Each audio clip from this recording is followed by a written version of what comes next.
제가 한번 기도하겠습니다. 살아서 역사하신 하나님, 아버지 은혜와 사랑에 감사드립니다.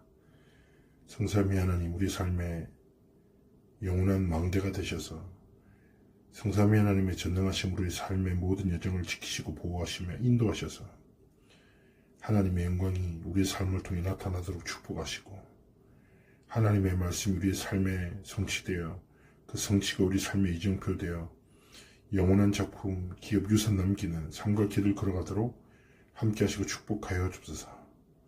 성삼위 하나님만 영광 찬양 받아주시기를 간절히 기도드립니다. 감사드리며 살아계신 주 예수 그리스도로 기도합나이다. 아멘. 오늘 말씀의 제목은 광야의 마지막 교훈인데요. 신명기 6장 6절에 오늘 내가 명하는 이 말씀을 너는 마음에 새기고 라는 말씀이 나옵니다. 광야의 마지막 교훈인데요. 참 많은 말들이 있습니다. 그 말들이 모여서 여론이 되기도 하죠.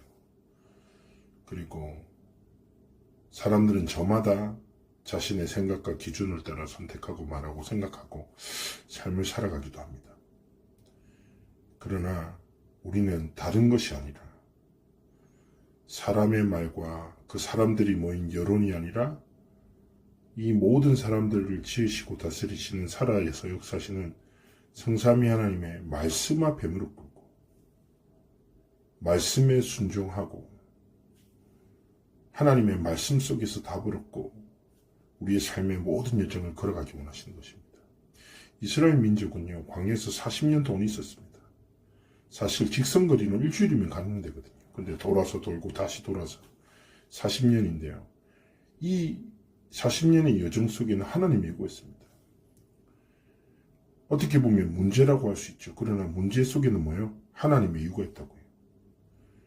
정말 가장 중요한 건 뭐예요? 후대 렘넌트들에게 가장 중요한 거 전달하고 하나님의 언약을 전달하고 각인 뿌리 체질을 바꾸어서 가나안으로 들어가게 하려고 하신 것이죠.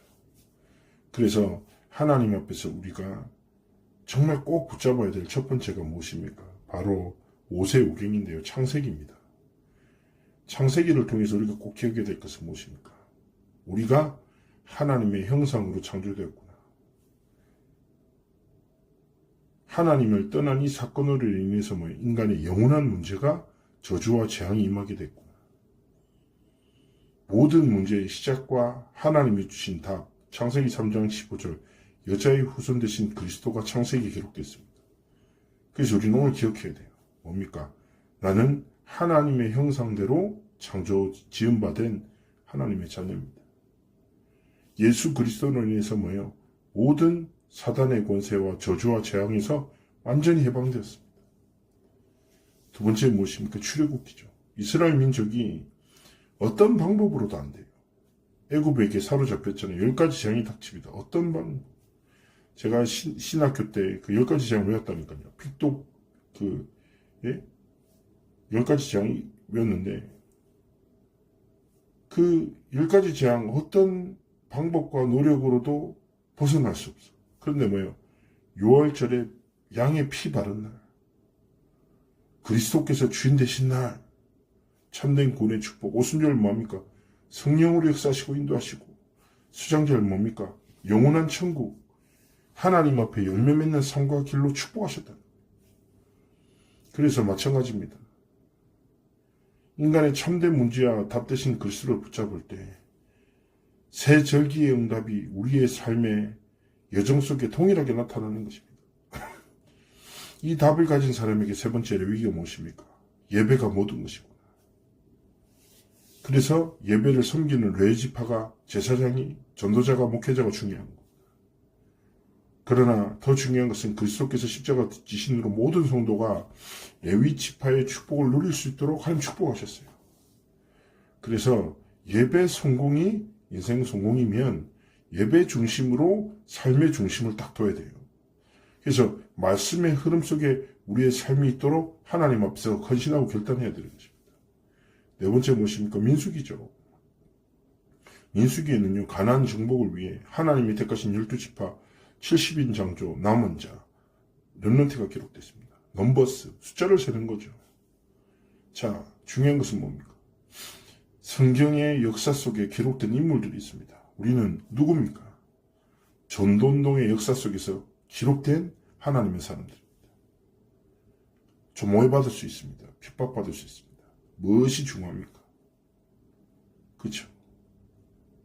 하나님 앞에서 성경에 기록된 보면 초대교회 그리고 많은 신앙의 선배들 핍박받고 누명받고 오해당하고 조롱당하고 그러나 하나님 앞에서 흔들림 없이 뭡니까? 하나님이 원하시는 자리에서 전도운동의 역사 속에 언약 성취 역사 속에 삶을 드렸습니다. 우리도 역시 그렇게 지음받고 부름받은 하나님의 자녀들임을 확신해야 하는 것입니다. 신명기입니다. 신명기에는 지금까지 있었던 어마어마한 하나님의 능력을 각인시켜라. 열매 맺도록 뿌리 내리게 하고 세계복음화할 체질을 만들라. 하나님의 말씀이 기록됐습니다. 그래서 하나님의 말씀을 새기고 하나님의 말씀이 각인되게 하고 하나님의 말씀이 열매 맺게 하시고 하나님의 말씀이 체질되어 하나님의 성취 여정을 걸어가 결혼하시는 것입니다. 그래서 결국에 무엇입니까? 창세기 하나님이 죄와 저주에서 우리를 출애굽기 해방시키셔서 세절기의 축복으로 우리의 삶의 여정을 지키십니다. 그 여정 속에서 우리의 가장 중요한 문화가 무엇입니까? 예배 문화 중심으로 말씀 흐름 따라서 삶을 선택하는 것입니다. 민수기는 무엇입니까? 우리가 전도운동의 역사 속에 2, 3, 7, 5천 종족 살리는 여정 속에 우리 삶이 있구나. 이 사실만 깨달으면 돼요. 그리고 하나님의 능력이 우리 삶을 통해서 나타나도록 정말 기도하면서 심부름하고 영적 싸움하기를 원하시는 것입니다. 어떻게 보면 이스라엘 백성은 40년 동안 이 여정을 걸었죠. 우리는 그러나 무엇입니까? 이미 하나님은 이 전도운동 속에서 완전한 복음을 우리의 삶의 결론으로 답으로 주셨습니다. 저는 늘 기도합니다.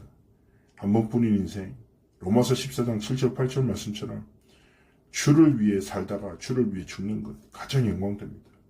우리의 삶을 통해 우리의 여정을 통해서 다른 것이 아니라 예수가 그리스도의 세심이 나타나고 증거되어지고 전달되는 것, 이것보다 영광스러운 거 없습니다. 하나님 앞에 우리 삶을 드리고 이번 주 말씀처럼 다른 것으로 아니라 뭐예요? 성령 충만함으로 일어나고 성령 충만함으로 시작하기를. 그래서 정말 말씀 앞에 무릎 꿇을 때 성령께서 임재하시고 성령께서 임재하셔서 하나님의 말씀을 깨닫게 하시고 성령으로 인도하시고 성령으로 역사하시고 성령이 충만한 자들을 통하여 하나님의 모든 뜻과 계획을 성취하시니 우리가 다른 것이 아니라 오늘도 말씀 앞에 서서 기억하십시오. 뭐라고요? 마지막 교훈이다. 나는 모든 죄와 저주에서 완전히 해방된 하나님의 형상으로 지음받은 하나님의 자녀야. 세절기의 축복을 하나님 나와 함께 하셔. 나는 예배에 정말 승리하는 성자야. 딱 이거 붙잡고 나는 전도운동의 흐름 속에 있는 전도자야. 자부심 가지고 하나님의 말씀으로 각인 뿌리치질 되어 하나님께 영광 돌리는 삶의 모든 여정을 걸어가시기를 주 예수님으로 축복합니다. 기도하겠습니다. 살아서 역사하신 하나님 아버지 감사합니다. 하나님의 말씀 속에서 교훈을 얻고 답을 얻어 하나님 앞에서 하나님이 가장 원하시고 기뻐하시는 삶의 여정을 걸어 성삼위 하나님께 가장 영광 돌리는 우리의 삶과 길이 되도록 함께 하시고 축복하여 주옵소서. 오늘 하루를 통하여 하나님만 영광 받으시길 기도합니다. 하나님 세임 주시고 하나님이 주신 평안 속에서 승리하는 은혜 날 되도록 축복하여 주옵소서. 감사드리며 살아계신 주 예수 그리스도로 기도합니다. 아멘. 감사합니다. 오늘 하루도 승리하시길 주 예수님으로 축복합니다.